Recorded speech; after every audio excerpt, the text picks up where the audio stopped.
Bonjour chers frères et sœurs en Christ, que la grâce, la paix et la miséricorde de notre Seigneur Jésus-Christ vous soient abondamment multipliés. Shalom et bienvenue dans cette nouvelle vidéo de 7 minutes de pain quotidien du 12 janvier 2026. Nous continuons notre lecture dans le livre de Actes des Apôtres chapitre 10 et nous allons lire aujourd'hui le verset 22.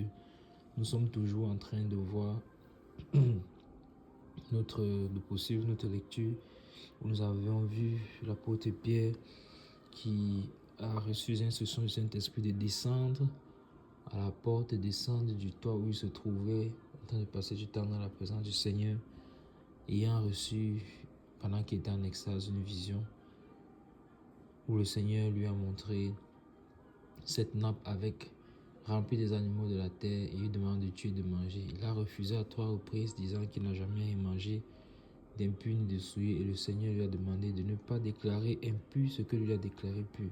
Et donc, pendant qu'il réfléchissait sur la signification de la vision, le Saint-Esprit lui a demandé de descendre, que 3 hommes le cherchent.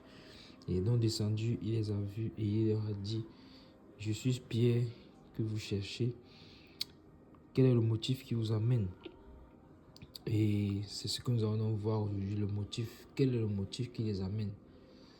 Car on avait déjà vu dans le début de ce chapitre que c'est Corneille, le centenier, qui lui aussi, à cause de son intimité avec le Seigneur, cherchait Dieu malgré qu'il ne connaissait pas encore le Seigneur, malgré qu'il était encore païen.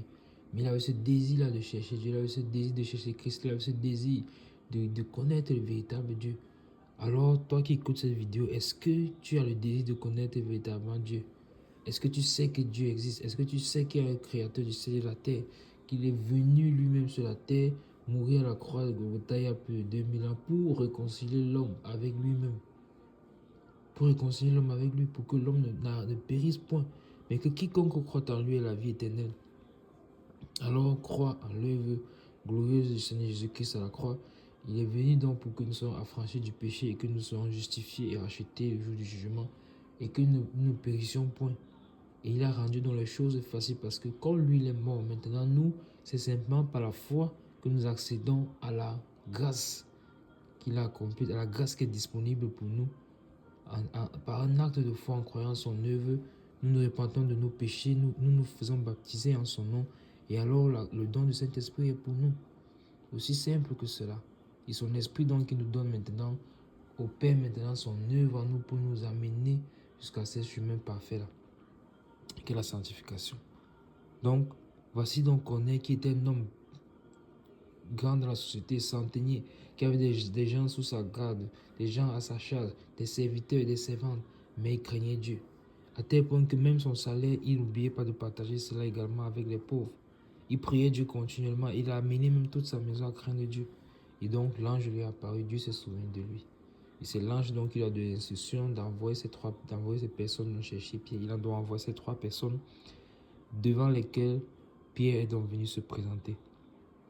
Et maintenant le verset 22 que nous devons lire donc aujourd'hui nous dit ceci. Il répondit. D'ailleurs, je pense que le verset 22, nous avons lu cela hier. Donc aujourd'hui nous allons lire le verset 23 plutôt. On avait déjà lu le verset 22 qui disait: il répondit, Corneille centenier, en juste criant Dieu de qui toute la nation des Juifs rend un bon témoignage, a été divinement averti par un saint ange de venir te faire venir dans sa maison et d'entendre tes paroles. Voici donc la réponse de Pierre au verset 23 qui nous concerne à ce jour. Donc nous lisons le verset 23. Pierre donc les fit entrer et les logea. Le lendemain, il se leva et partit avec eux. Quelques-uns des frères de Jopé l'accompagnaient. Amen. Donc vous voyez, qu'est-ce que nous voyons? Que effectivement Pierre les a suivis. Il n'a pas commencé à douter, comme nous sommes pour cette question. Est-ce que c'était un guet-apens? Est-ce qu'on est en train de vouloir le piéger? Souvenons-nous qu'il a déjà fait la prison. Là, à plusieurs reprises, d'ailleurs, nous avons vu ça dans l'Acte des Apôtres chapitre 3 et suivant. Mais il n'a pas eu peur.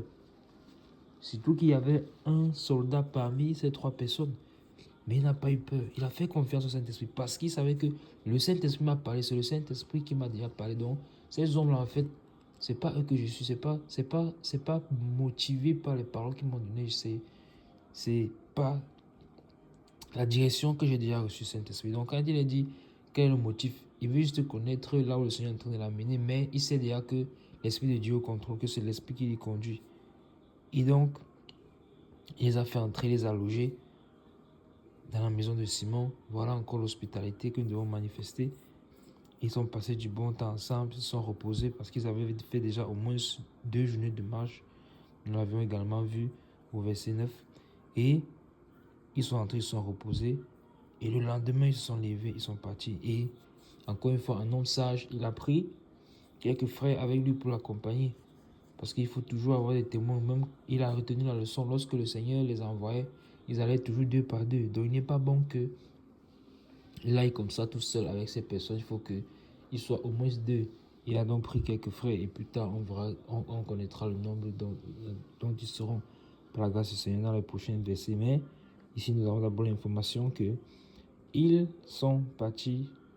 Ils étaient plusieurs, dont lui, quelques frères de Jopé et plus ces 3 personnes qui sont venues le chercher. Donc, en fin de compte, l'apôtre Pierre a obéi à l'instruction qu'il a reçue du Saint-Esprit.